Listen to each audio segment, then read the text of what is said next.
The story you are about to see is true. The names have been changed to protect the innocent.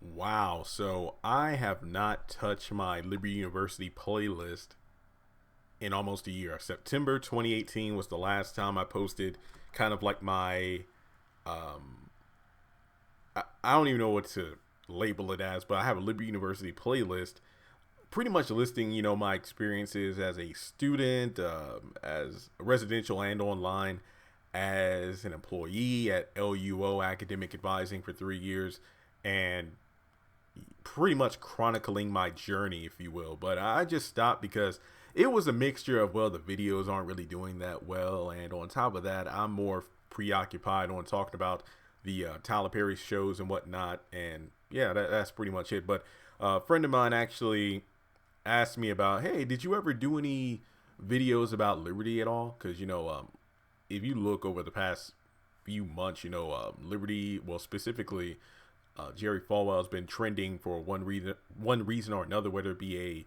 controversial tweet or a Facebook post or Instagram, whatever the case may be.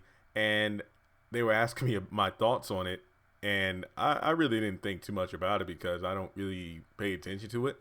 But they were asking me about, Liberty itself in regards to, man, how does it feel to be a former employee and student? And this is questions coming from subscribers as well.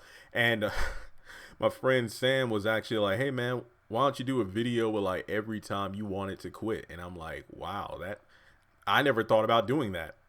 But in this video, we are going to do just that.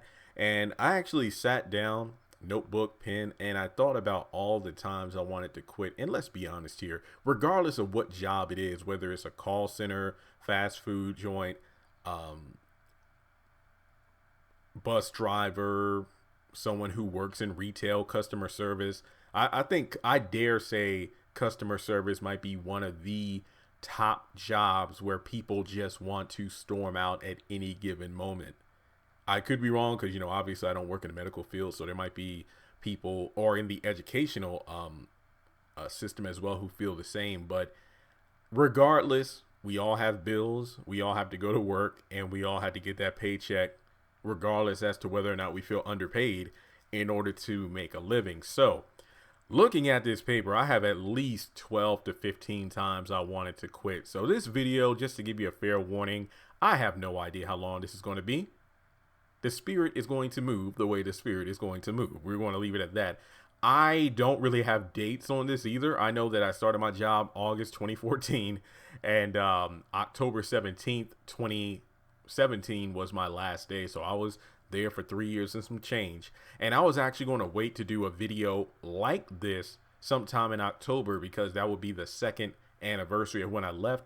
Fingers crossed by that time the channel will hit 100,000 subscribers, which is my long-time goal. So, hopefully I'll have the silver play button award at that time, and then I could talk about everything and like, hey man, here's my journey from call center to YouTube. But I think this month is appropriate. Why? Because July 2019, actually July 21st, 2019 will be the 2-year anniversary of when I got my first monetized direct deposit from Google to my bank account. Basically the first time I got paid for doing YouTube videos. Because I remember my roommate, it was sometime in like, I want to say maybe mid-June of 2017. He's like, hey man, your channel's doing all right now. Why don't you try to get approved monetization? I never even thought of it. So with 15 minutes to spare, I just sat down, filled out the form, and Google approved me. And I remember that first amount of money, it wasn't anything enormous. It was maybe about $400 to $600 because, mind you, I didn't get the channel monetized until late in June, so it wasn't like a full month's amount of money. And I was like, whoa, whoa, whoa, I could get paid for doing this. So after that, $400 to $600 slowly became 7, 8, 9-ish, and here I am now. So with that being said, I just want to say that in no way, shape, or form am I bashing Liberty. I am a proud alumni and former employee. I learned a lot there as a student, as a worker. I've seen some things, I've heard some things, but you know what? It is 2019 now. and I left in 2017. I was a residential student from spring of 2010 to spring of 2014. Then I was an employee in the online department from August 2014 to October 2017. As you can see, there's almost a 2-year gap from when I left to where we are now. There might be plenty of things within the department that are different from when I left. So if you're listening to this video and get offended, and it's like, well, they aren't like that now. I'm covering events from 2014 to 2017.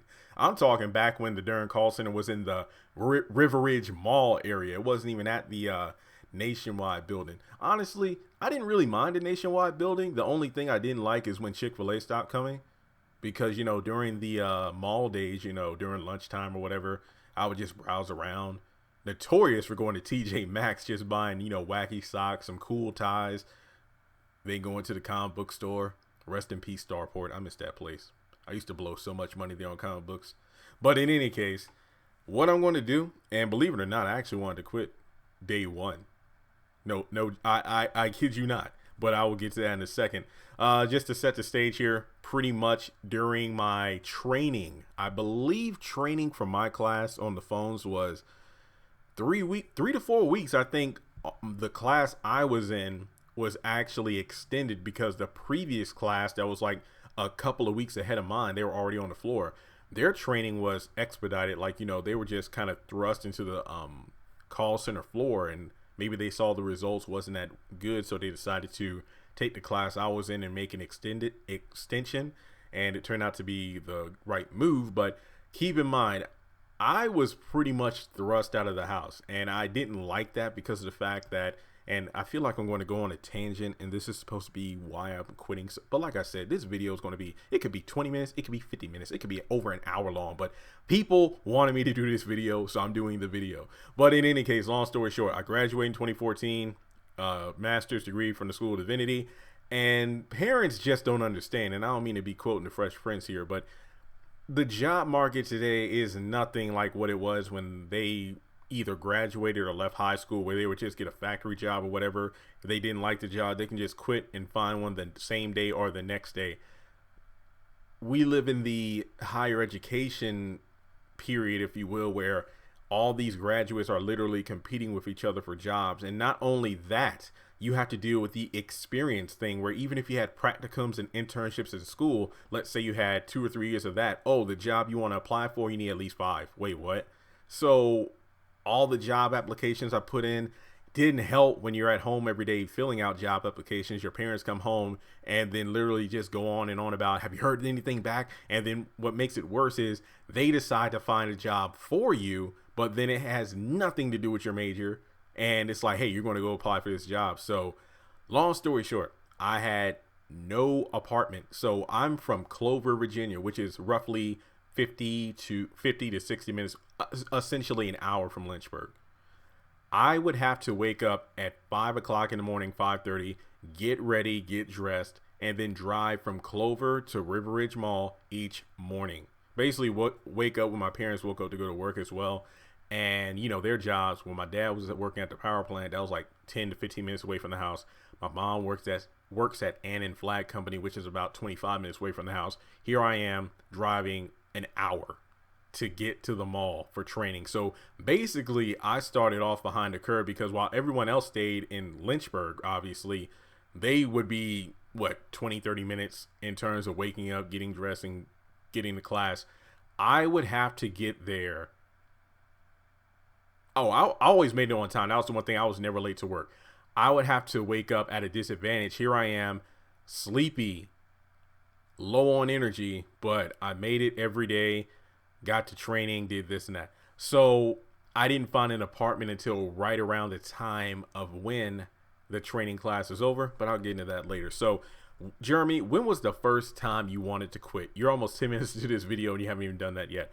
Basically, on my job application, I put, I am not a phone person.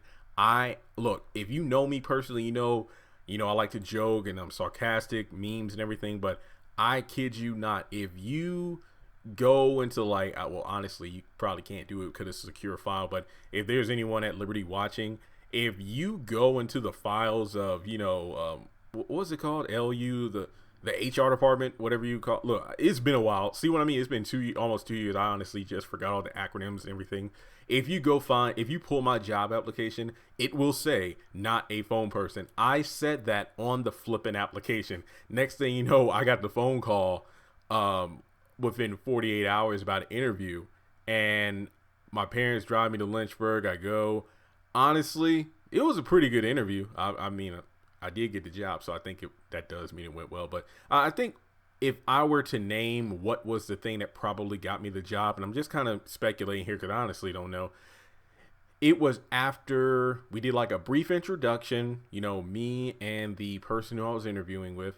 I got to sit with an advisor on the phone for about 30 minutes. Then after that, we went back to the office, and it was 2 people in there, and they were asking me questions. And I think the question that I think I just nailed it on the head was, if a mother called in who's a student and they wanted to withdraw from school because of hardship, like life has just gotten too tough, what would you say to them? I gave a very and this wasn't a scripted answer because honestly I had no idea what I would be asked, but I just said that, hey, as a motivation for your child, what made you start school to begin with? And, I know it's hard now, but if you make it across the finish line and, graduate and get that degree and your child gets older, you can tell them about how you made it through some hard times raising, them and, working and doing what you can to get a better education, to get more money, to make a better life for you and your child. And it's just like, remember why you started before you quit so you can finish. And I think that was the way I ended the interview. And within a few days, I found out I got the job. And next thing you know, I gotta, get used to driving. And yeah, this is a thing. I hate driving. Well, honestly, I don't really hate it anymore, but I did not get a car until I was right after graduation. So basically 2014. I hate driving. It's not that I couldn't, I just hate it. I just hated it. I got my license right before I turned 21, just so people couldn't say, you're 21, you don't have your license. I honestly did. I'm an introvert. Like, I just did not care about going out. So mind you, I had to learn the route to Lynchburg, so those 2 weeks actually did help. Well, actually the 2 to 3 weeks of me going back from Clover to Lynchburg, it was actually training, more or less. Pretty much I learned the route and got comfortable driving. So yeah. And after the interview and after the confirmation of the job, this is the part where we get to where I wanted to quit. Day 1, my parents already left for work. It's a rainy, foggy day. I got dressed, got my slacks on, button-up shirt. It was orientation day, I believe, so I had to go to Liberty's main campus to where they have their makeshift Supreme Court room, which is actually very impressive. Pretty much the orientation for all new employees in Liberty University, whether it be custodian, dining, advising, whatever. It's just basically a big room full of people. As soon as I stepped out of the house to get into my car, I slipped and fell. I was like, what the? I was almost in tears because I was like frustrated that not only am I being shoved into a job I don't want, but I have to drive an hour to get there. I have to wake up an hour early before everyone else just to make sure I'm there on time. So I'm in the car. I'm just pissed. I'm like, I don't want to do this, but I made it through. Honestly, the back of my clothes are probably dirty all day. I don't know. I just remember trying my best to, clean myself off. So I went, made it through orientation. Okay. Second day, I wanted to quit the second day.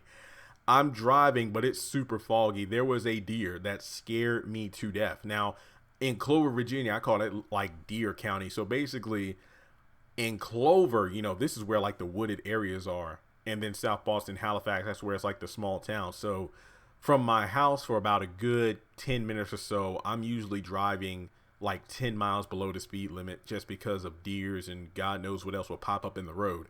So I'm, on my way to Lynchburg. I think I was going through Providence, which is about 10 minutes from the house. And there's a huge buck on the side of the road. Now, thankfully, my windows were up, because if my window was down, this buck's head would have been directly in my car. And he just stood, and then he just walked into the middle of the road. No matter how many times I honked the horn, he just stood there. So I'm like, God, is this some kind of creepy sign that I should quit?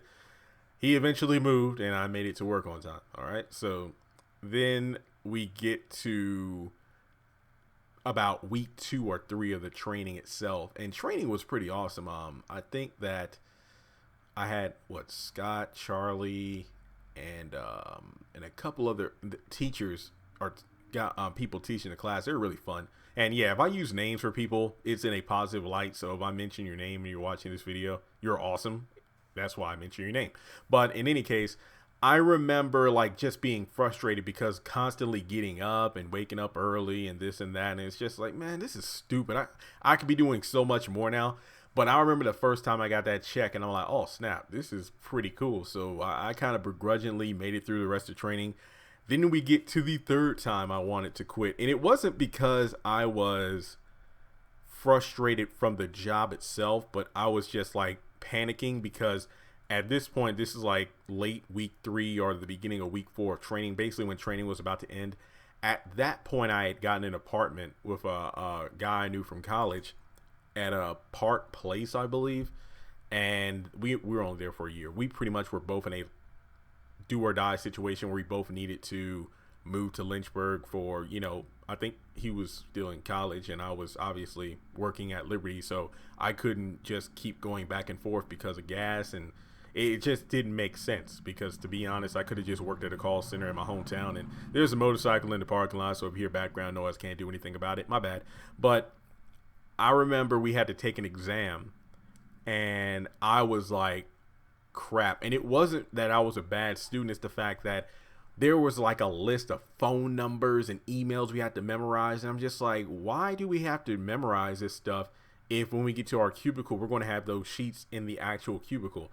But I remember I think the test had like 4 parts, like financial aid and the manual and student degrees. It was like a bunch of different categories, and they were like, hey, you can take breaks and whatnot. Basically, you can take lunch whenever, you can finish your exam first and then take it, or take a break.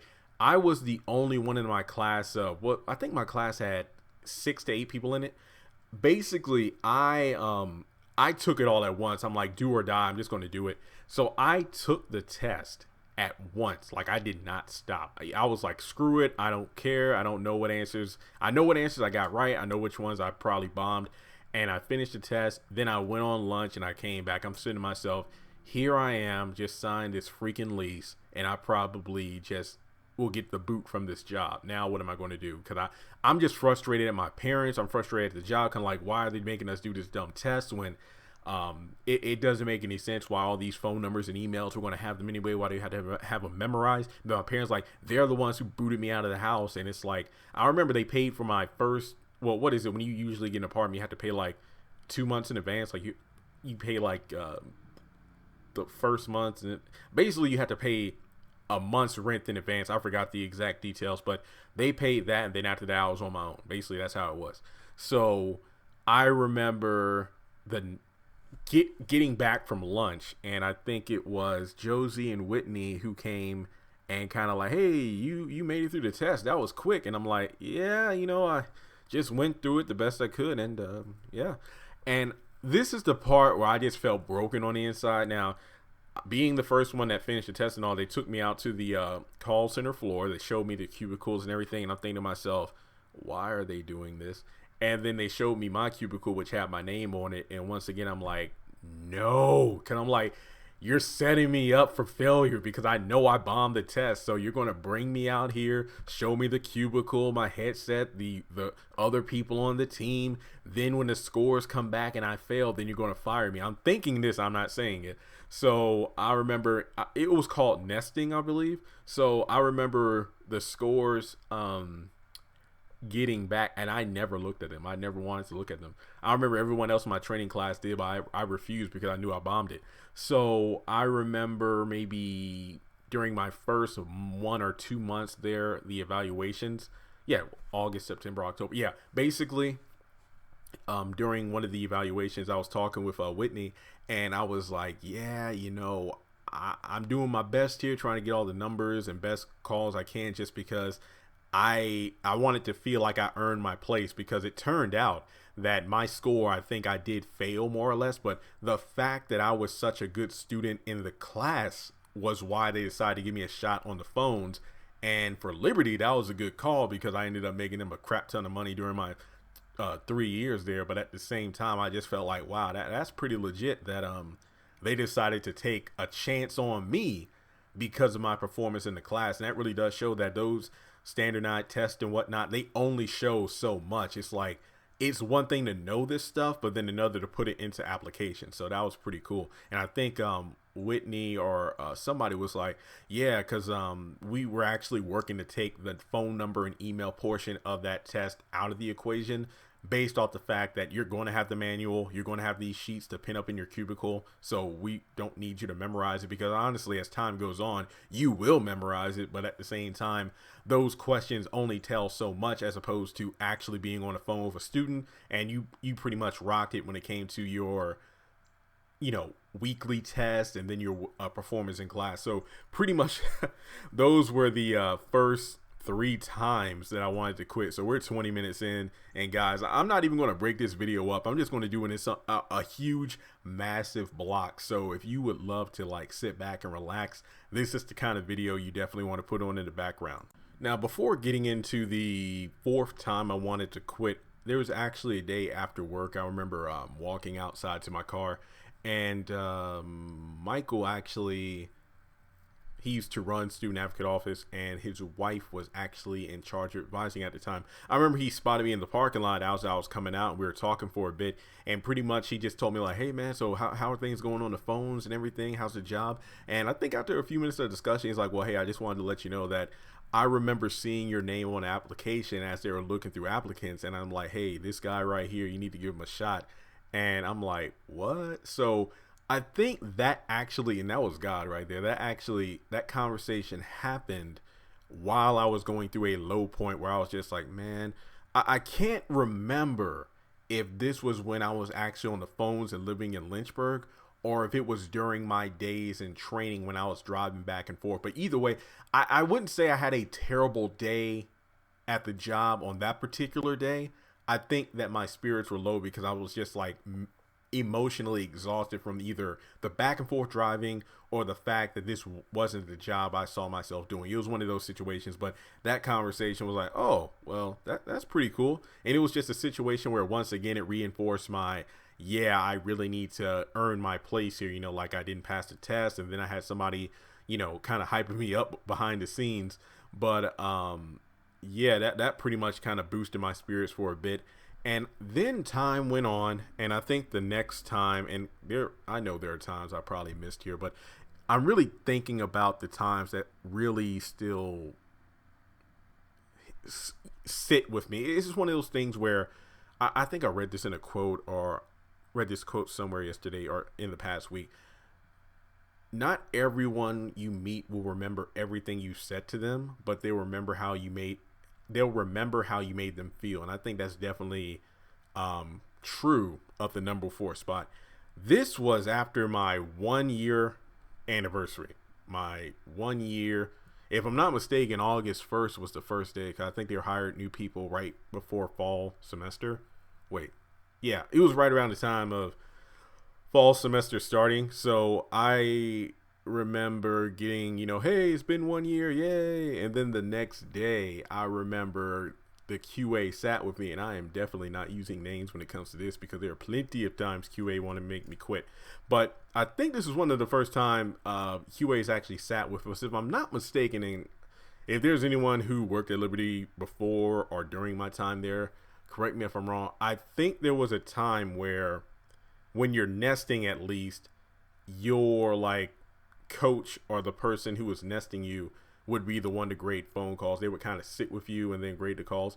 But then when you made it to the individual teams, business, nursing, aviation, education, divinity, whatever the situation is, the QA would, you know, grade your call. They would listen in the calls from afar. Basically, every call you do is recorded. They would like pick calls and then, you know, grade them from there. I think they swapped it at a point where QA would come out on the floor with you, sit with you, and, you know, judge you. I mean, well, not judge, but you do feel judged, grade you there. And I remember like feeling disgruntled about that, because I'm like, when I was in nesting, you know, that's the part where, you know, I felt like, hey, you know what, This is where you get graded. This is where I sit with you. But then when you leave the nest, you're kind of like flying off the seat of your pants. You have an AD. Then you have a lead advisor. Then, of course, QA would grade from afar. And, of course, you have each other for help if necessary. But to actually have people sit with me was kind of like, man, this is like training wheels that I don't want. Like, I get it. And this is another part of being disgruntled at times. I know I'm not the only one that feels this way.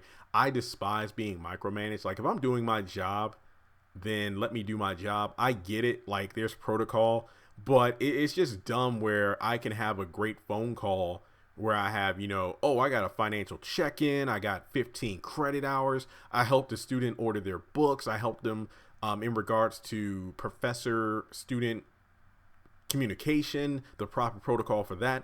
I prayed with the student and, we kind of talked about, hey, you're going through a rough patch, but here's what we can do to help you out in the future. Like, I could cover A through Z, but guess what? I forgot to get the letter M. I'm just kind of making an analogy here.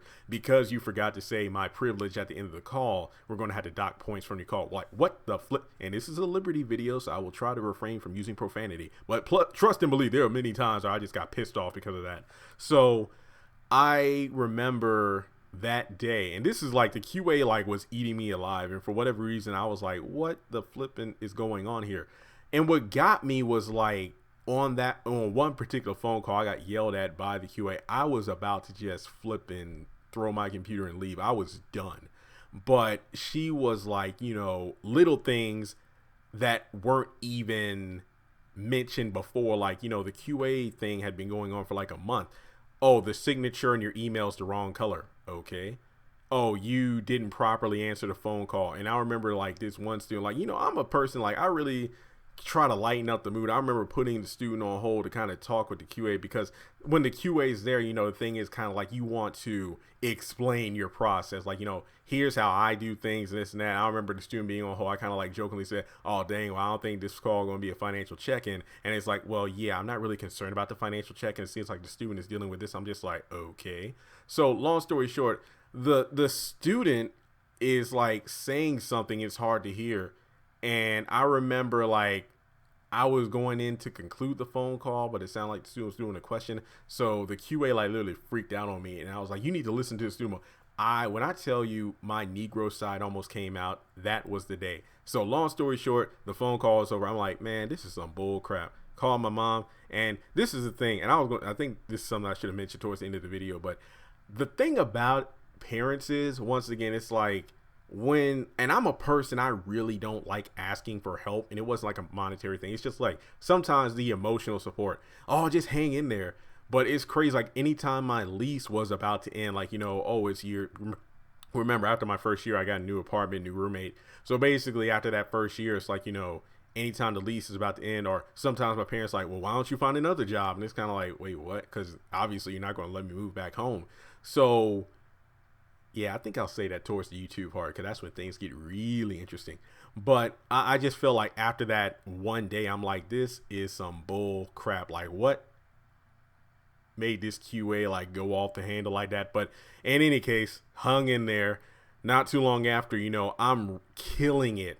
Financial check. And like, I'm either at the number one spot or in the top 5 consistently each month, each week. And I always remember talking with the AD. It's like, hey, man, I was just wondering, like I'm consistently killing it with these numbers. So is there any way like I can get like an incentive or a potential like raise because of that? So we talk with the HR and whatnot. It's like, oh no, they can't do that. So I was about to quit right there. I'm like, man, this is some bull. So once again, hung in there. And I remember back to my nesting days, or even training, they were saying like, hey, it's like every, and if I'm not mistaken, it was either 4 or 6, but I want to say it was like every 6 months an advisor feels like, they're done, like they're ready to just go because they feel a bit dead inside. And that literally happened every 6 months. So technically speaking, 3 years and 2.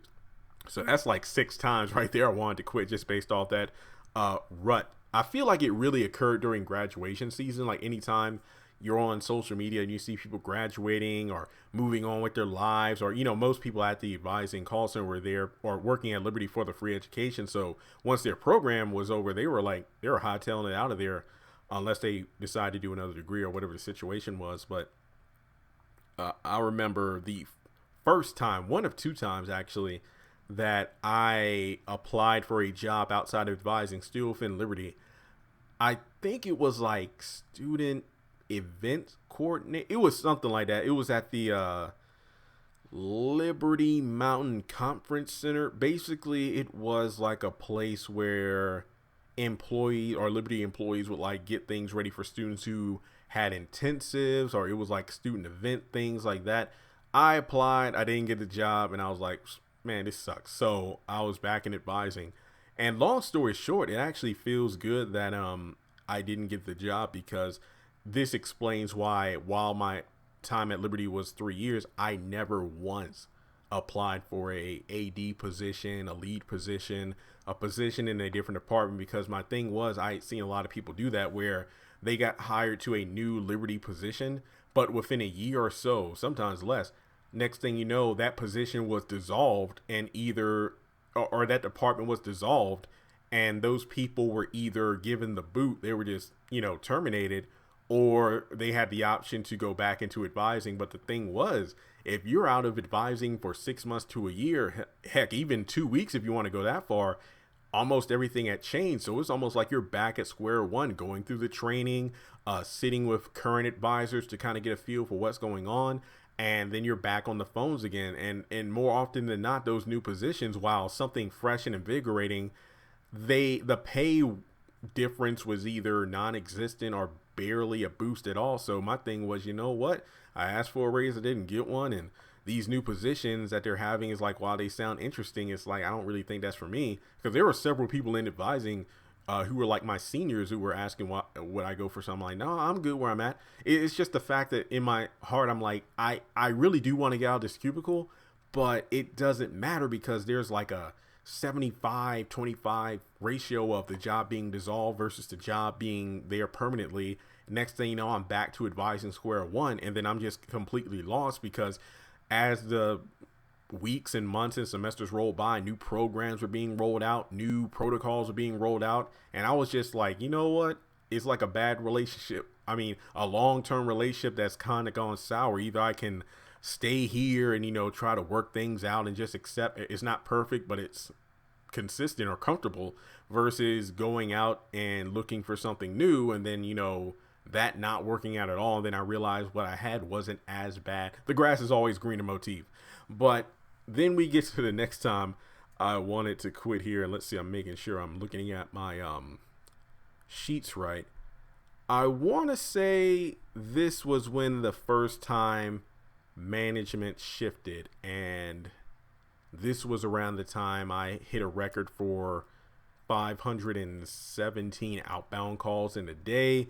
My AD at a time, we had an agreement where I would get a plaque, several days off for doing it. My voice was wrecked. I remember, like, I got a couple days off. There were vacation days I had to take because I literally was sick. My throat was shot. I was literally, it was like a John Henry scenario where it wasn't my heart that burst, but my voice was like destroyed. I was like sick as a dog. So I remember it was like our monthly evaluation. He was like, hey, Jeremy, you want to go for a walk? I'm like, hey man, all right. So we go, and we actually go to the back. And this is like, I made the record. I broke the record at the mall, but then this is when we get to when advising had moved to the Nationwide building. So I think this was like early April-ish, because I think I broke the record.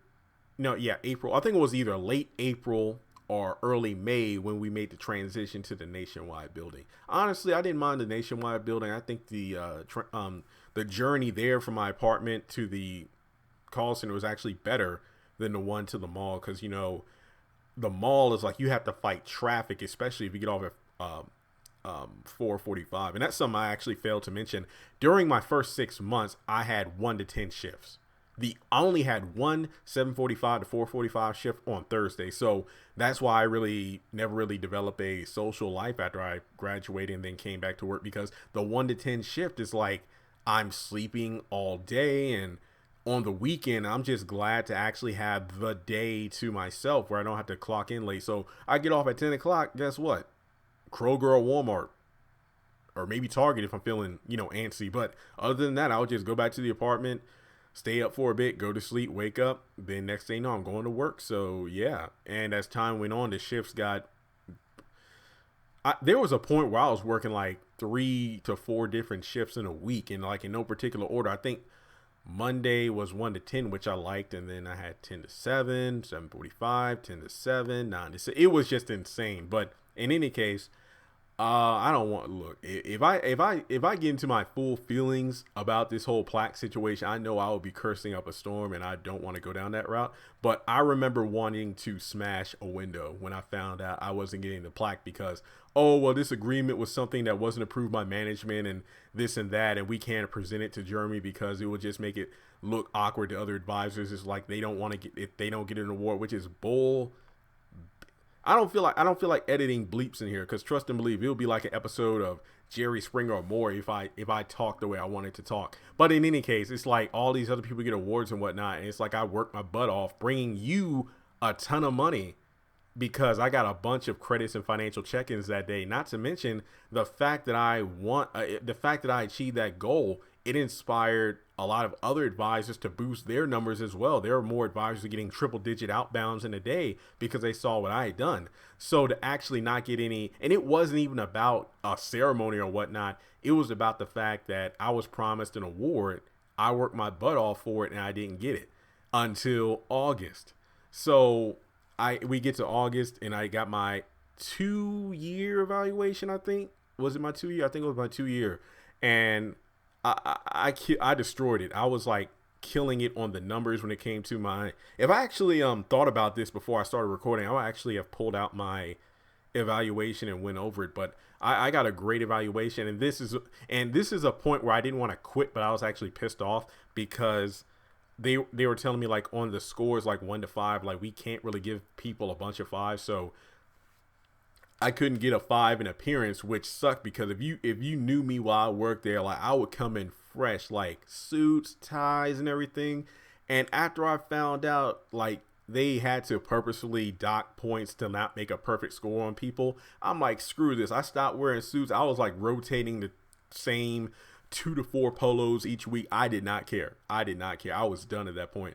So I got my award. My AD snuck into the director's desk to get it, and I got it. So after that, I'm like, okay. It's like, yeah, you can't put it on your desk. I'm like, man, whatever. I didn't care. I just wanted the award because that was a promise. I actually did get half a day, so that was something. But yeah, after that, I was like, this is some bull crap because the guy that actually had the award on his desk, I actually sat in front of his desk, which had a glass window, and it's like every day I'm like, the dude has my award in there. Like I didn't speak to him like for months, so. Yeah, it's whatever. But after that, I really wanted to quit that day. I was about to throw a fit. But I just like, you know what? It's whatever. So then we get to the next time I wanted to quit. And if you know me from my Facebook posts, especially during my first few years at Liberty, I wasn't against like posting funny stories, like, you know, funny phone calls or funny things that happen around the office. Next thing you know, my AD called me to his desk and he's like, hey man, I just wanted to let you know that it's probably not a good idea to, you know, do those kind of things on Facebook because, you know, then people probably think you're making fun of students and this and that. And I'll never forget it. And he was cool about it. Oh, it's all good. So after that conversation, we just chilled for 20 minutes because he understood I wasn't really there for the long haul, but he knew I was. That's the one thing about Liberty or any job. It doesn't matter if I want to be there or how long I want to be there. I'm going to do my job when I clock in, and then when I clock out, I'm done. As long as I'm on payroll, you're going to get Jeremy Carden. I'm going to do my job, got the numbers, I'm good. But the thing was, you know, he was actually helping me find jobs for like 20 minutes. We were just talking about other things. Like that one time I applied for the Disney College program. I mean, that was back during like my second year in school and everything. But I remember he showed me the email or the screenshots from my Facebook, and I am not going to say the person who sent said email, but after I saw this person who sent the email to my AD, I blocked him. I'm like, man, we ain't cool. So, because my thing is, it wasn't even controversial stuff. It was like funny stories, and it wasn't like I was mocking the students, because if you listen to my phone calls, you know, you would see like I would joke around with them. But the thing was, is like, here's what gets me. If there's an issue, like, you should come to me, and it's like, hey man, you know, I just wouldn't, you know, do on Facebook what you're doing. Like, okay, that's cool, it's whatever. But the fact that you like went to, you know, to the head person, it's like, that kind of pissed me off. Once again, my AD was chill about the situation. It's like, okay, man, it's all good. I got it. I won't do it no more. But the fact that, this person didn't come to me instead, I just didn't look at them the same anymore. I was like, nah, man, we ain't cool. So that was, now I wouldn't want to say I wanted to quit in that situation. I was just pissed in that situation. So yeah, so I need to actually look at my list again. I forgot what number I'm at. Yeah, and this list is like stirring up old feelings of anger, regret, and depression. So that's saying something right there. But man, the next time I wanted to quit, and let me put it this way: that when I say the next time I wanted to quit, it's like at this point, this was me feeling like, okay, it was time to go. I've been here for like 2+ years, and I've like broken a lot of records, and it's like, well, they're not really paying me what I feel I deserve. So what can I do now? And I actually did, and ironically enough, this next time I was about to leave was the last video topic I did on the channel for Liberty back in September of 2018. It was about the whole Regent situation where Regent University popped up, and dang, it was pretty real. I remember it being like, I guess the analogy I would use was like, after the golden calf, like after Moses had come down with the 10 commandments, and he had seen like the people had rebelled against God and decided to worship the golden calf. And it's like he told like, hey, those who choose the Lord come to this side, those who choose these idols choose the other with the golden calf. Then, he threw down, and I'm referencing the live action 10 Commandments movie. And that's when he threw down the tablets that struck the golden calf. The earth opened up, and all the idol worshipers just, fell through the cavern. So I wouldn't like say like, hey, Regent is the golden calf and Liberty is, the 10 Commandments side. And I don't know if I'd go that far. I'm just saying that it was a situation where things just parted. Like, I remember the day where everyone who left for Regent like left advising. It was like a massive amount of people that left. Did I apply? Yes, I did. Did I get the job? Yes, I did, but I turned it down. In my gut, I don't know what prompted me to this, but in my gut, I just felt like this seemed too good to be true. Now, if you want the full details, I would definitely suggest looking at the Regent University video, because if I talked about every little thing that went on during that Regent saga, this video will probably be about 90 minutes long. And I'm not trying to make this video as long as Avengers Endgame, but I feel that Regent pretty much seemed like a new start, a fresh start. Basically, it seemed like Regent was a safe haven from Liberty, because they seem to be offering everything Liberty wasn't in regards to working from home, less stressful environment, more consistent protocols and more consistent expectations. Because after management shifted, I think the best way to look at it is basically from the time we were at the mall to when we switched over to Nationwide. Like at the mall, we were having all these different parties and celebrations, because whenever we reached milestones for like a given semester or a given month, it felt like, yeah, we did it. We crushed these numbers. We got these students for the next year and everything. So it really felt like we were accomplishing something. Now, not to diminish when we kind of transitioned to the call center, built the Nationwide building, it just felt like, it felt more like we were employees rather than, partners, if you will. Like, whenever we had those food trucks or the celebration parties and whatnot, it felt like we were really part of something big in regards to like a family unit. Like I knew it was a college, I knew it was a job, I knew it was a business, but it really felt like there was camaraderie. But then when we kind of transitioned over to the Nationwide building and management change, it really felt more like we were employees. It's like, hey, we need to hit these numbers and this and that. And that was pretty much it. I mean, rarely did we have those days where we have, like an ice cream party or whatever. And look, I get it. Jobs are jobs. We're adults, but at the same time, it pays, no pun intended, to actually make your employees feel like they matter and, that we're actually working towards a goal together, as opposed to you being on Mount Olympus and then us being, the commoners who are just plowing the fields and whatnot, because of the fact that, it really felt like we were making a difference. Now, Yeah, the management shifts. Going back to the plaque thing, I'll never forget. Like the new manager was kind of like in a meeting. It's like, I don't really care how many calls you make, and I'm like, this mother. I was like, okay, okay. So yeah, me and I never had a conversation with him. So, micromanagement that just popped up multiple times in regards to me wanting to quit, because it just would just piss me off. It reminded me of back during like high school, whenever I was doing like algebra class or whatever, and I would never get I forgot, either it was my senior year and I was in like college level algebra. It was either a situation where I never got an A. Oh no, I never got a 100, because for whatever reason I will always forget to either put a negative sign or a positive sign or whatever, and that would just piss me off. That's the thing that happened with the micromanagement, because it's like I would just kill the phone call, but oh, you forgot the transition and this bull crap. And what really made me mad about the whole privilege thing is, let's say a phone call is about to end. I say the closing properly. Thank you for calling Regent University. It's been a privilege, yada, yada, yada. Where the phone call is about to disconnect, but then it's still, oh, I got one more question. And even after I've already asked, do you have any other questions? Then the phone call goes on for 20 more minutes, but then I didn't say privilege at the end, and then that knocks off points. I honestly didn't give a flying. Okay. So I'm sorry. I actually went off tangent. Regent. Interview. It just seemed too good to be true. Like I said, you need to watch the Regent video for that. But I just had a feeling that it wasn't for me, because my attitude was, I know how I feel being in this call center for 40 hours a week.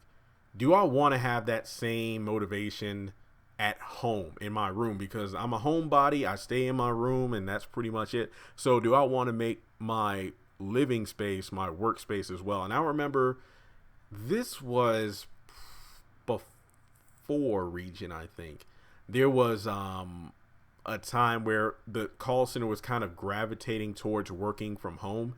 And during snow days, it would be a perfect time, especially when it was like deadline season. Hey, man, do you want to work from home? I remember the one time I had a laptop and everything, but I forgot I think that I got a laptop, but the person from workforce didn't put in a charger or something. No, I think I couldn't connect to the Liberty Wi-Fi. Long story short, I didn't have to work from home, and I'm like, thank God, because in my heart, I'm like, you know what? I can't do this. There's no way I could work from home doing this. It just wouldn't feel right. So that was one driving factor for why I didn't choose Regent. And based off of stories I've heard from those who went over to Regent and then ended up, leaving for whatever reason, Regent was not the best move for them. And that's coming from, people I know who left Liberty to go to Regent, and then people who didn't go to Regent, but, knew other people who did, and I made the right call. So my thing was, once again, I'm just going to stay in this topsy-turvy relationship with LU and just see how it goes. So yeah, the Regent thing, I think my gut pretty much paid off there. All right, then we are going to, oh man, sheesh. I think we're kind of transitioning to the late 2017, early 2018 period here. And this is when management got crazy when it came to how many times they were changing up things. And then it was like we transitioned from employees leaving, going to Regent, and then management just either being laid off or leaving because conditions were just too ridiculous. I remember the one time my AD at the time, I remember we would have Friday team meetings or whatever. It wasn't like the huddle, but it was kind of like, oh, we're going to have a food party. We're going to kind of discuss the itinerary for what's going on. And I'll never forget, the AD at the time, she was in tears because things were getting horrible, where people were having 5 different, it's like they had so many responsibilities. And it's like, what the is going on here? It's like, when you see people who are usually around the office smiling, disgruntled and frowning because you just didn't know what was going to happen next. That's how bad it was. And I'll never forget the AD. She was trying to refrain from breaking down, because what really was bugging us, all of us, was the fact that the structure was changing from being really student advisor, because we had caseloads and everything. So we were dealing with, when I say dealing, I say, like working with, basically dealing with specific groups of students who we kind of like help from matriculation to graduation. I think that was the phrase we used. And now it was like, oh yeah, well, caseloads aren't a thing anymore. And then it's like this and that. And it was insane. So, I remember like all of management being called to the bigwigs office like every day. They would have these meetings and things got worse and worse. And if you want to go back to the Moses analogy, it was kind of like when Moses went to Pharaoh, him and Aaron went to Pharaoh trying to like say, let my people go. But every time he said no, he just made things worse for the Egyptians. So it's like whenever management in the form of Moses would go to the Pharaoh, the person in charge, things got worse for us and them. So it just got bad. And then we get to the situation where I remember going to a job fair, a communications job fair at Williams Stadium. And this is kind of like the setup for something I didn't even know what foreshadow events to come. And I think around this time, and I got to go check the dates, but I think it was like maybe mid 2016 to late 2016. This was around the time I started transitioning from doing Have and Have Not Tyler Perry theories and episode reviews from WordPress to YouTube. So around this time, I'm doing YouTubes on the side. Yeah, that's right. Because I remember the guy that kind of quote unquote snitched about my Facebook post said like, hey man, it's like, I heard you got a YouTube channel. It's like, what's your channel? I'm thinking to myself, man, if I tell this dude what my channel is and he starts to report me for some crap, it's going to be on. But at this point, the channel had no Liberty content. It was like literally me talking about anime and Tyler Perry and stuff like this. And my channel was called JCC Theories to See. And I had like a couple hundred followers and that was it. But in any case, yeah, so I was doing YouTube at this time. And I remember going to this job fair, and remember YouTube was just like, because a friend of mine like, look, you got a great voice. People really don't read anymore in terms of like blogs versus YouTube. Take $40, get a webcam, get a microphone, and start doing your thing. And that's why I did. So YouTube was kind of in the background about even being, it was something I did for fun. Because remember, 40 hours a week on phones, but then struggling to get, videos out there after I clocked out. So I go to this job fair, got my resume. I forgot what job I was looking at the time, but there were like 2 or 3 companies that I was actually interested in. I remember going to this one particular table, which was the number 1 company on my list. The person, there was only one person in line in front of me. He had a tablet or an iPad, I don't know which one it was, and he actually showed the people representing the company there, like his website and everything he designed. I'm like, man, I ain't got a shot at this. So I left discouraged. And hey, if you want to go back several months before, I remember my career counselor at the time. I actually made time to actually go to campus once or twice to meet with my career counselor. Just because at this point, I'm like, you know what? I've tried applying for jobs and maybe I just need a new direction. I remember my first day at Liberty's campus back in 2010. I didn't waste any time. I went to the career center because I didn't know what I wanted to do. So I'm like, being at Liberty for 2+ years, and maybe I just need to kind of go back to my old stomping grounds. Let's just go back to basics and see if I can like reevaluate where I'm going in life. Ironically enough, and this is Guy once again, she told me like, hey, based off everything you've told me about your current job and your education, why don't you go into business for yourself? And I'm like, come on, man. Like, nah, I can't do that. And once again, here I am, 2019, self-employed, and those words just, once again, it has God. So in any case, the job fair was a bust for me. I'm like, man, I'm never going to get out of here anytime soon. So then we have yet another management shift. So we pretty much go from advising, being on the second floor, the top floor of the Nationwide building, to the bottom floor. And then things get very crazy because the AD at the time got cut loose, basically because, she was kind of like going against the grain, pretty much one of the few people fighting for us, her team. And next thing you know, that was it. And I think around this time, this is when every few months, like the training or QA or whoever, or lead advice, or no, I think lead advisor was dissolved at that point.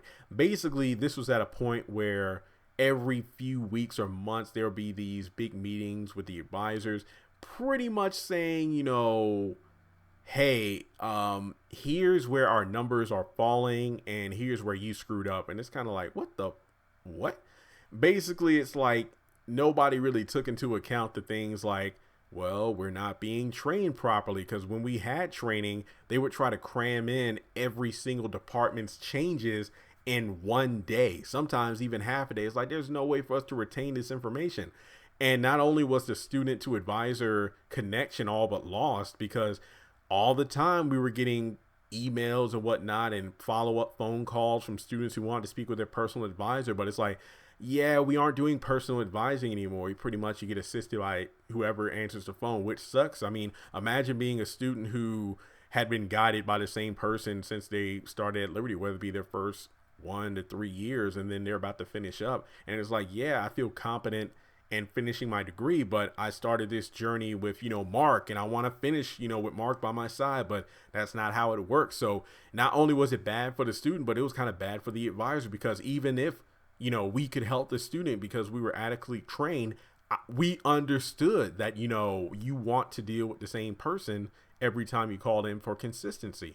But that wasn't the case anymore. Then it got to the point where, couldn't do emails anymore. They had email teams for that. And I'm not saying that to be lazy, but when we had the ability to kind of switch our phone codes to go to emails and go to phone calls, it was actually good because it was showing variety. It was showing the ability to multitask, not to mention follow-ups, especially for people like me who were goal oriented. Like, hey, I want to hit X amount of FCIs today or get this amount of credit hours so I can be on the scoreboard. And then we get to the utilization thing, but I think I'm jumping ahead of myself. So honestly, I lost number of the times I wanted to quit, but I'm kind of like bringing up scenarios where things got hard and I did want to quit with YouTube looming in the background. But, I feel like I feel like the overarching part of this portion of the video is when all these different changes came into effect. So consistency was not key when it came to management because they were always changing something. I think at the time it was really about the new players spending time with the admissions team and seeing how they ran, but they didn't spend time with the advising side of things. And all of a sudden they decided to mold advising into admissions without knowing that's really not how things work. The reason both machines are so well oiled are because they're different machines. Yes, they're kind of, connected by pipes and wires and whatnot, but they're at the end of the day, they are two separate units and they're different. But at the same time, they're both working towards the same cause. One is meant to draw the students in with their applications, and then the second is like, hey, okay, now that the paperwork is done, let's get you started in classes so you can finish and get your paper as you walk across the stage.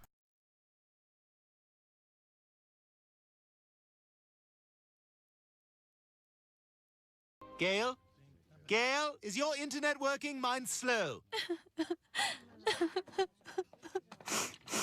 Oh my God, Gail, what happened? I just found out I'm part of the downsizing you announced. Oh no! So, your internet, is it slow? Yeah, so at this point, it felt like I remember at this time I was getting like stomach cramps like every, what was it? Either Friday or Monday. I want to say Friday or Monday. It was either one or both of those days because when we would go to our huddle meetings, you literally did not know what to expect. I mean, it's almost like, every huddle got worse. They were either taking away 30-minute lunches or the ability to listen to Spotify or, here's how I was doing it. This was during our days on the top floor of the building. Like, I would have my headset on, for the phone, obviously, my I want to say at this time we were using some Cisco phone program where it was kind of like, I think they were still our caseloads, but we had like a select number of students that we had to, call for outbounds, whether it be for registration, for deadline, to check in with them and this and that. But I remember this is probably before the last huge management change. I remember being pulled aside by our lead advisor who was pretty much saying, hey man, just wanted to let you know the new management doesn't like, people watching YouTube and everything. I'm like, wait, well, I'm still killing the numbers. Like, yeah, they just don't care about that. Again, no beef with the lead advisor because, he was freaking awesome. But This was before we moved down to the second floor and before lead advisors were just gone. But basically, I remember, like, I had my iPod and I had YouTube playing, and the thing was, while it looked like I was distracted, I was still crushing the phone calls. That was the one thing. I remember at this time, my cubicle had pop figures, slinkies. Basically, it felt lively. But then after I was told I couldn't watch the, YouTube video, I just like cleaned my desk. And I remember the person that snitched on me pretty much, came up to me, was like, hey man, it's like, you leaving? Because this was at a point where people were just leaving left, right. Like, no man, I'm good. No. Because I was like just done. I remember one day I just came into work during the weekend, like at this point you could like come in over the weekend, do homework. I just came and like clean my desk out. I was like, nope. I just took everything that was hanging down. My cubicle was just strictly work. It was pretty much the email, basically the Liberty contact list, like, the list of emails and phone numbers and like the new protocols, things like that. I had nothing on I didn't even bring my cell phone into the building because people were getting busted for cell phones and everything. So I'm like, and I wasn't even that guy. It's like, once again, I'll have my iPod, I'll like Facebook messages and all, but like with the new management, like I people who work there, I remember telling them, it's like, look, my cell phone doesn't even come to the building. It is in the car. It only sees the light of day if I go out during lunch and I'm on the phone, but that's it. I'm only on this Liberty phone, and then that's it. Like during lunch, I would pull up the YouTube and everything and Spotify, but then after that, I'm like, nope. Like, hey, I ain't taking no chance because I don't want no mess. So basically, things just got bad to worse. Like, hey, you can't come in over the weekend to do homework anymore. It's like as soon as you clock out, you gotta leave, and it just got worse and worse. And what really like got me, it was the fact that the new management at the time was like, hey, if you don't like it, then, and they didn't say this outright, but it was really, really implied, like, hey, if you don't like the way the new system is, because I know there's a lot of water cooler talk and everything, then, hey, there's the door. And I'm like, I see where this is going. So once again, I'm still at the job. And I remember during the big meeting where we met, like the new big wig, if you will, it was kind of like, hey, this one guy, I forgot who it was, but he was an advisor, and it was like, the portion of the meeting where, hey, if you have any questions, just raise your hand, let us know. And this guy was like, hey, how come, I think this was in response to the, hey, advising will only be dealing with the phone calls. We're going to have people devoted to answer. We're going to have an email team, and then the advisors will be dealing with the phone calls. And then this one guy raised his hands like, well, the emails is like, well, why can't we like doing emails? It's like, oh, why was that? It's like, because they're kind of like a nice break for the phone calls, like taking a break in a call center. And then some people were laughing, but the thing was, it was like, it wasn't like a break, like we were goofing off. It's like, when you take time to answer emails, it's a good way to clean the inbox, because there were students who would only email in, like, they wouldn't call in. They would strictly do everything by phone, registration, questions about their account and everything. And then it's kind of like some situation they couldn't get to a phone, so they had to email in. And it really added variety to the students, the advisor, because it gave us the multitask ability where, hey, so-and-so is out today. Can somebody clean their inbox? Because remember, once again, some people weren't calling in, so not being able to answer emails, that was potential registrations, financial check-ins, and serious problems that were falling through the cracks. Because I remember days where emails were just, I think I was an email night. Like, each night of the week there was an email night. Like, they would be the people, who would be off of the phones answering emails, and depending on the call flow, they would get one or two people to help them out, to like, hey, can you clean so-and-so's inbox? They had a sick day, or this is their flex day or whatever. So it really felt like a well-oiled machine. But then you just stripped it away and then made everything all mechanized, where it's like, hey, all phones all day. And it's like, dang. So that got crazy very quickly. And this was at a point where people were just getting pissed. Like, once again, people who were like always jolly and whatnot, it was bad. It was bad. And the thing was, and we're almost at the end of the video, because, this is where my YouTube was starting to take off. I think like the new management was like, we have an open door policy where if you have any questions or concerns about the way advising is run or any changes, feel free to come upstairs and talk with us and we can see what we could do. And then I remember this one guy, he went up there, and like, majority of us, we were kind of like, and we know there's nothing going to, I mean, I don't want to say this controversially, but it's kind of like, people who don't vote, it's like, what's the point of voting? Because, it doesn't change anything. Yeah, it might put the person in the office, but that's not really going to affect me. That's how some people think. I'm just using that as comparison.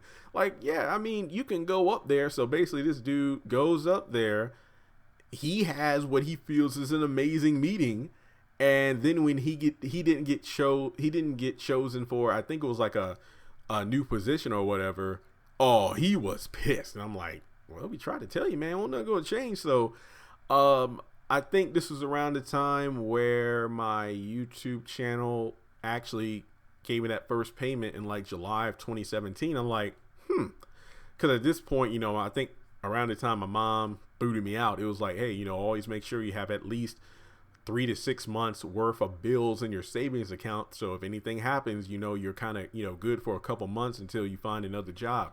So with that in mind, I remember getting the first few $100s, and I was like, interesting. And then in August and September, it just got bigger and bigger. And I'm like, okay, based off my spending habits and my bills, I only need roughly about $870 to take care of everything.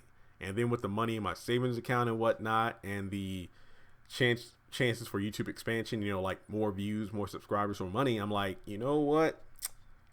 I think I'm done here, because it just got to a point where utilization was the worst thing. Where what was utilization? Basically your ratio of the time you spend on the phone versus the time you don't. But the thing was, remember, I'm still crushing it when it comes to financial check-ins and registrations and credit hours. So I could be like number 1 when it came to those numbers, but when it came to utilization, I could be like number 15, because guess what? The 14 people ahead of me who were on the phone more might not have my numbers, but their utilization is higher because, oh, guess what? I'm making up names here.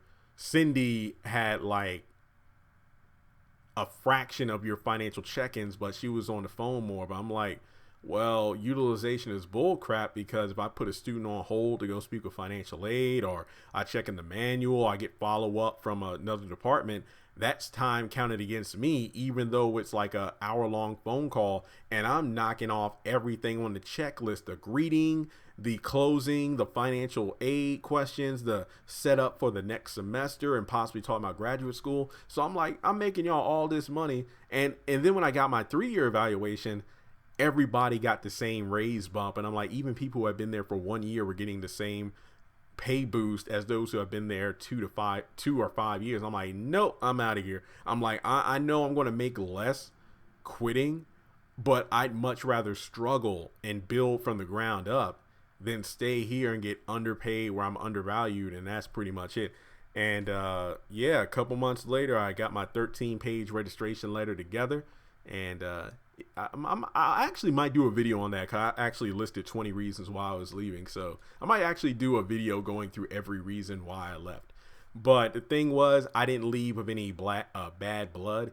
It was a situation where I was just ready to go. Once again, it had been 3 years. I was still in the cubicle, and the thing that got me, some people that had left before I did were pretty much, I remember a couple people actually messaged me and was like, hey man, it's like, I just wanted to say, I appreciate your attitude. It's like, no matter how bad things got at Liberty when I was there, it's like, I never saw you complain or anything. My thing was, and it goes back to something I said probably 30 or 40 minutes in this video ago, as long as I'm on the payroll, you got Jeremy Carden, I'm going to come in there, I'm going to do my job. Yeah, I'm probably not going to agree with a majority of things that are going on behind the scenes and how they affect me as an employee, but I'm going to go in there and do my job. Like, hey, I might not get the quality utilization number you want, but I'm going to go in there and do my job the best way I know how. And I remember there was a point where QA was like, we had to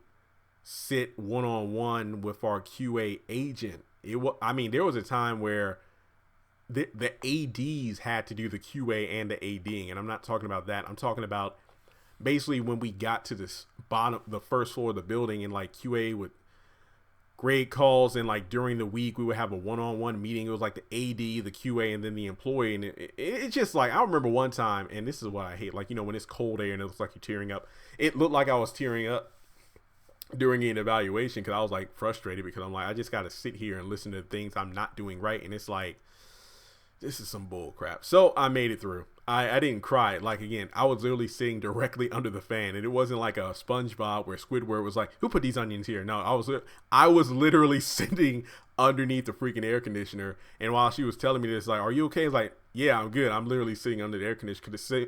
There was a tear welling up in my left eye, and I'm just like, I'm trying not to, you know, flinch too much or anything to make it look like I'm not paying attention. But it was just a situation where, if I'm doing my job, let me do my job. Like, if I mess up, like if it's a, what was it called? An administrative adjustment, like I gave misinformation. Oh yeah, call me out for that. But if it's just little stuff, because it got to the point where it was pretty obvious, like they had to nitpick, and that's another freaking thing I hate.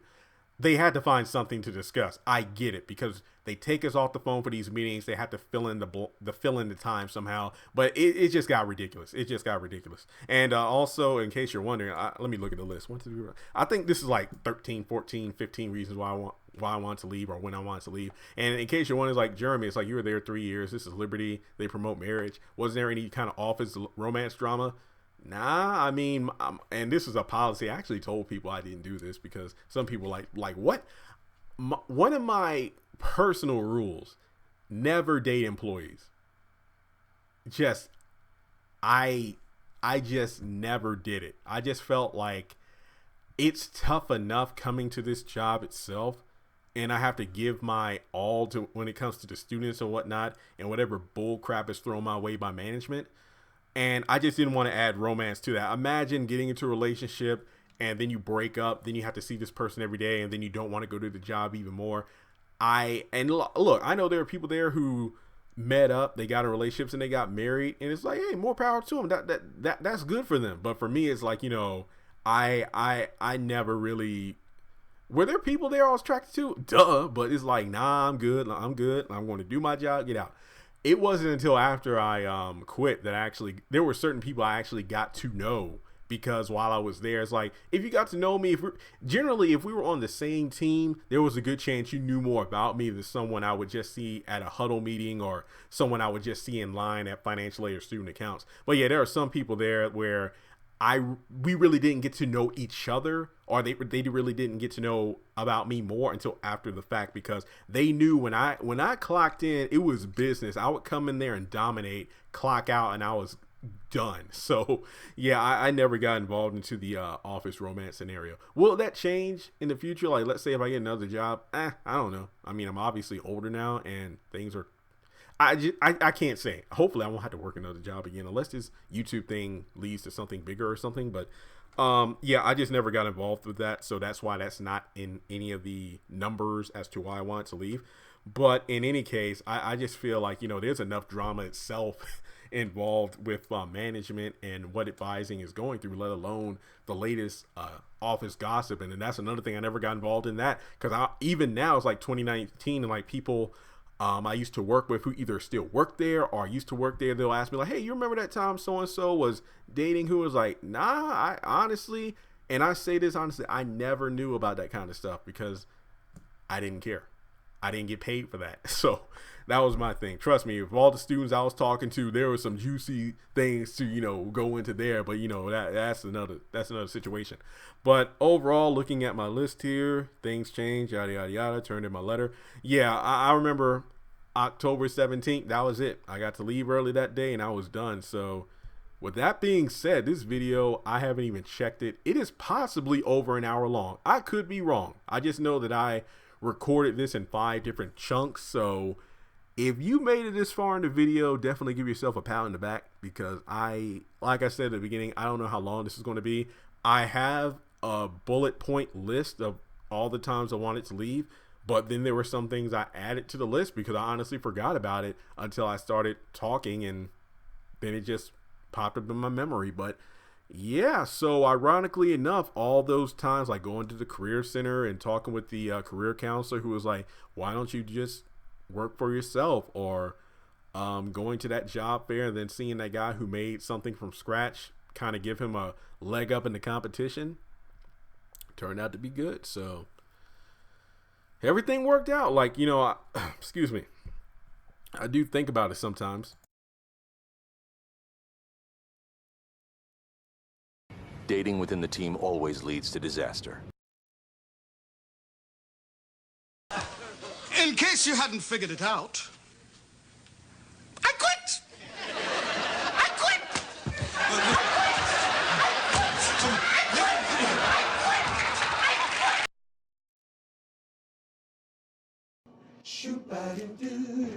Shoot-ba-doo-doo-doo, I am quitting this job today. Hey, hey, hey, I'm leaving. Like, what if things played out differently? What if I started YouTube earlier? What if the determining factor of success of YouTube was changing the name from JCC Theories to C to Tyler Perry's The Haves and the Have-Nots Review. As soon as I did that, I went from like a couple hundred subscribers all the way to, when I quit the job, I think I had maybe 11,000 subscribers. The channel, I hit about 2 million views at that point. So I was doing okay for myself. But yeah, I mean, overall, despite the multiple times I wanted to quit, I hung in there. That's the one thing, I hope there were some laughs in this video. And if there's anyone watching who I worked with during my time at Liberty, maybe you remember some of these moments, or, once again, you thought about the times we had together, either on the same team or if we hung out during lunch or huddle. And like, once again, an apology if you were like, man, I asked him and like he wanted to hang out, but he never said yes because the job was draining. I was like, when I clocked out, I clocked out. I was done. But yeah, it's kind of like school. You miss school or college mainly because of the people. You don't really miss going to class and everything. But yeah, I learned a lot during my time at Liberty. Trust and believe when it comes to the financial decisions involving student loans. It's kind of funny how in 2 weeks of training at the job, I was more financially educated during my 4 years at Liberty. And this is coming from a guy who would constantly go to student advocate office looking for scholarships, someone who would constantly go to the financial aid office looking for opportunities for things like that. And nothing against them. They did a heck of a job helping me out the best they could. But at the same time, it's like there were a lot of financial decisions I wish I knew beforehand that would definitely have helped me out from being in the student loan situation I am in right now. But in any case, I finished my degrees. I went to Liberty. I made my mark as a student and an employee. So I'm happy. Like, once again, people ask me all the time, it's like, yo, man, what if you started doing YouTube like when the haves and the have-nots first came out? Like, how would you be now? It's like, I know things would probably be completely different, but everything happens for a reason. And I have to say this much. I think maybe I'm only saying this because this isn't the situation I'm in, but maybe things were supposed to work out this way, like being in that job and whatnot. And the days I wanted to quit, like falling and everything, but I got back up and I just kept on going. Like, trust and believe, I think about that sometimes. Like, what if I started when the show was really that #1 hit when it first came out? Like, how big will my audience be now? Would I have been rubbing elbows with Tyler Perry and the cast members and whatnot? But I can't really think of it that way because you can't cry over spilled milk. If I focus on that kind of stuff, I can't really focus on the future of my channel and what my other projects that I'm working on now. But truth be told, like, people look at me now like, man, YouTube is awesome. I mean, Liberty, man, that you probably hated it there. I had good days and bad days, but the thing about it is, like I said several minutes ago, nobody really knew my disgruntlement with the job. It's like, I mean, at least on the clock anyway, because there were some people, I'll talk with about certain things, but that was another thing you really didn't know. And that was another thing you really need to watch what you would say, because 1 minute somebody you're rubbing elbows with on your team, like, going back to like the mall days and whatnot, you can both be in nesting together. Then you go to the School of Education, and guys, I'm just spitting out a name here. I could say the School of Nursing or Business or Divinity or Aviation or Counseling, Psych, whatever. You could be best buddies with someone, but then they get a management position and it's like, oh snap, you really can't talk with them the same way because, now they can talk certain things like, dissension amongst the ranks. It's like, this person, we need to keep an eye out for them because they're going against the mole. It's like, you really need to be careful who you talk with. That goes back to the whole office gossip when it comes to office relationships and the drama. Never got involved in that crap because I don't get paid for it. And somebody might hear something and then they get the wrong idea. Then you got to start some. No, we don't need that. But all I'm saying is the job taught me a lot. And I was a communications major when I was in undergraduate. So I was able to apply my degree there for the 3 years in terms of communication, advertising, obviously why I excel with getting like a bunch of numbers. And on top of that, just the matter of which I conduct myself on YouTube is kind of a formation of the protocol I learned at Liberty. Of course, it's like way more unscripted. I'm a bit more unstiff compared to when I was at Liberty. I mean, I knew how to have a good time on the phones as well, but it just felt like more formulaic and micromanagement centric compared to YouTube. I mean, of course, YouTube, you got to watch out for the yellow demonetization button if you say the wrong thing or talk about the wrong topic, but it's something that I'm proud of because it's something I truly built from the ground up. And like I said before, despite all the hardship, it was a fun job for when I was there and when it was actually fun. There were a lot of rough patches, but the people, and that goes for any job, there are always hardships. But if you have one or a good amount or a couple of good people at the job who you enjoy seeing each day, I'm not necessarily talking about romantic partner. I mean, like, a co-worker who's kind of like a buddy, someone you crack jokes with, and who they help make the 8-hour shift or 12-hour shift a lot more bearable. And that's what it's all about. There's people I talk with from the job today. I dare say there are people from the job I talk more with than people I went to school with. So yeah, that says something. But in any case, guys, those are my dozen plus times I wanted to quit the job. And yeah, if there's anything I have to say, it's just, no matter how tough it gets, there's a good day coming. I don't know, it might be a week, 2 weeks, 3 weeks from the bad day you're having right now, but just keep on doing it. It's like they say, keep grinding until your hustle becomes your main job. Remember, I was doing YouTube on the side. It wasn't something that I was looking at. There's a car. I don't know what this car is. It's just sitting there honking the horn, and it ain't for me. Trust me, I never have guests. But I'm just saying that you really just never know. The seed you plant today could just. Okay, now I'm starting to get ticked off. What's going on?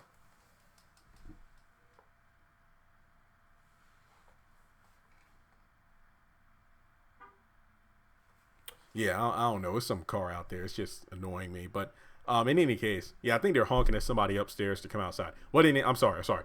In any case, what I'm trying to say is just work hard at what you're doing. Sometimes the things you do today will actually pay off in spades tomorrow. I don't even know if that analogy made sense. Basically, the seed you plant today could actually grow into a harvest later on. Is the best way to say it. I don't know. What either way, I left because of YouTube, and I'm doing okay with myself. But yeah, a lot of the people don't even work there anymore that used to. And some of the people in this video, even though I didn't use your names, if you remember those times where, oh, wait, I'm that person Jeremy was talking about who made him want to quit. It's whatever. It's all water under the bridge now. So it's all good. But if you are listening to this video and you, hey, you got a good vibe from this. I mean, I know this is a lot longer than my typical video, but like I said, a couple people recommended I do this video, and like I said, I did not know it was going to go this long. I was going to do it next week, but I'm like, you know what? I recorded 3 have and have not videos today. Let me go ahead and just talk about this. So here I go. But if you are new to the channel and you want to help me out, it's like, hey, this dude's story is funny. How can you support him? 2 things. You can actually hit the subscribe button. That actually helps me out. My long-term goal is to get a plaque that will not be taken away from me or held against my, promise. The Silver Play Button Award for hitting 100,000 subscribers from YouTube. Kind of like the 517 outbound call plaque that I had to wait 3 months for. Yeah, I think that'll actually be cool. I'm actually going to put that right beside that plaque. And yeah, even though the plaque for the phone calls has bad blood involving the story. That's something that I earned because I worked my butt off for it. Kind of like the 100,000 subscriber. Like, I'm not a celebrity. I'm not someone who has Tyler Perry or somebody sharing my content around. I'm pretty much building this up with an amazing fan base. On top of that, links to my social media are in the description below. Facebook groups, Facebook page, Twitter, Instagram. Also, I have an eBay store where I sell trading cards, action figures, and things like that. Free shipping on everything at this current moment. July 16th, I have about 127 items on sale right now. And they range from, once again, action figures, trading cards, other collectibles. So pop figures, go check them out. And there is a link to PayPal if you want to donate anything to the channel. 1, 2, 3. I'm a full-time YouTuber, so every little bit helps. It's all good. If you don't have the money, that's completely fine. Just hit the subscribe button or give this video a thumbs up. It really goes a long way to helping the channel. And to end this video, once again, Liberty had its ups and downs, both as a student and as an advisor. But, oh, you know what? That's something I wanted to say. I actually, well, because this video was about every time I wanted to quit, this is something I didn't think about. When I was a student gearing up for my last semester of undergrad, I remember sending my advisor at the time, and ironically enough, being a student who was kind of teetering on, do I go to grad school or do I go into the workforce? Grad school or the workforce? Graduate school was a choice mainly because, well, once again, it comes down to not having a lot of experience. And I was like, well, why not just go to grad school, get a master's? Maybe that'll give me a leg up in the world. I remember my advisor at the time, I remember having like 4 different advisors in the same semester because they kept changing the department. That should have been a red flag right there, but I did not see it. I remember I was in communication and my advisor was a music major, a worship major. I'm like, wait, what? So I remember sitting, and these were some of my favorite types of students too. The students who would have emails, and some of them were like so freaking organized. They would have like charts and graphs pretty much. Hey, I looked at my degree completion plan and I just figured out this is the path that I want to take to graduate in the fastest way possible. Could you let me know if this would work, due to prerequisites and all this stuff? So I did something similar to that with the advisor. I'm like, hey, so I was kind of mapping out what you told me about graduate school. So here's theoretically what my last undergraduate semester would be like. Cause I think at the time I was thinking about, I forget what was it called? Is it dual enrollment? Basically, if you have 6 or 9, I forgot the amount, but if you have a few undergraduate credits left, you could take graduate classes in the same semester. So I was mapping this out with the advisor via email, and I literally have bullet points and everything. Hey, if I do this, this, and this, theoretically, I could finish a graduate degree in 2 years, right? And I will never forget her response to me. And I still had the email to this day. And this was like spring of 2014 or fall of 2013. She was like, Jeremy, I'm sorry, but do you actually have a question? I never responded to that. I never responded to that again. The last time I heard from that advisor is when I graduated and she sent me a congratulations email, finished my degree. I never responded. And I know her name by heart. I'm not going to say it though, because she don't deserve attention on this channel. Not to mention, I doubt she works at Liberty anymore anyway, but I think that was the fuel for making me the best advisor I could be. No supervisor calls and doing my best to help out the student. And I never got a soup call. I was actually proud of that because I always managed to de-escalate a situation where a student was kind of unruly. And that was another thing. Around the time I quit, I remember it was like during the last month before I quit, there were like at least 3 to 4 times a student would call in asking for a supervisor. And I'm like, whoa, well, you got to let me know a little bit more about what's going on here. And it's like, well, I was in chat with an advisor and they told me I had to come in and talk supervisor. I'm like, no, bump that. So remember, this is at a point where they were kind of bridging the gap where, hey, we don't, instead of going to the reps, we're going to have where you chat representatives from financial aid, student accounts, or student advocate or whatever. So it was more like, dang, they want us to have us sitting all day long. And not to mention all of management, like the ADs and whatnot, they were typically in meetings 24/7. So a lot of the time, I think some of the ways I was getting out soup calls was, and yeah, just so you know, every soup call I got out of, I actually handled the call well. It's like, I always kind of broke it down like this to a student. Well, first of all, I understand you're upset, but you got to think of it this way. I got to put you on hold, and I know you're already frustrated. I have to find a supervisor because most of them are already in meetings or they're on other soup calls. So that could actually extend the phone call longer than you want it. And if you explain the situation to me first, let me see if you were pointed in the wrong direction by the person you previously talked to, or if it's a situation I can possibly help you with by speaking with someone in either a different department. That way I'm not just tossing you around from one department to the next. And more often than not, whatever I tell you, because I'll do my research, is going to be the same thing the supervisor tells you. And that's just going to waste your time. And I always said that because I didn't want to say, like, you know, waste my time. And we would work from there. And that usually worked. We got the situation taken care of. So it was just a lack of training from other departments. And that was another thing, a bunch of misinformation. So students would call in mad for rightful reason because they were told one thing when they actually needed to be told another. So yeah, that actually does help when it comes to, you know, dealing with social media for a living. So I did not think about doing this at the end of the video, but I just wanted to say that, yeah, that was another thing that actually made the job my motivation, because of the fact that I had a lousy advisor and I wanted to be the opposite when I became an advisor. So yeah, see, we ended the video on a good note. So with that being said, guys, thanks so much for tuning in. I hope you consider hitting that subscribe button, share this video around. I'm not really expecting this video to get like 100 views. I'm not just saying that to be sarcastic, but yeah, I just made this video because a few ex-co-workers wanted me to talk about every time I wanted to quit. And if this goes viral, then oh my God, but I'm not expecting it to. So thanks so much again, and I hope you have a wonderful day. Congratulations on making it to the end of this video. If you like what you just saw, make sure to hit the thumbs up button, or if you have anything you would like to add to the video, make sure to leave your thoughts in the comment section below. If you want to keep up with me on social media, go to the description box. All of my links for social media are right there. Also, if you feel like you would like to donate to the channel, make sure to click on the link to PayPal. Any amount helps. $1, $5, $20. As a full-time YouTuber, any support from my fans really does mean a lot to me. Finally, make sure to hit the subscribe button as well as the bell notification icon. That way you're kept up to date on any new content I post to the channel. Once again, thank you so much for tuning in, and I'll talk to you in the next video.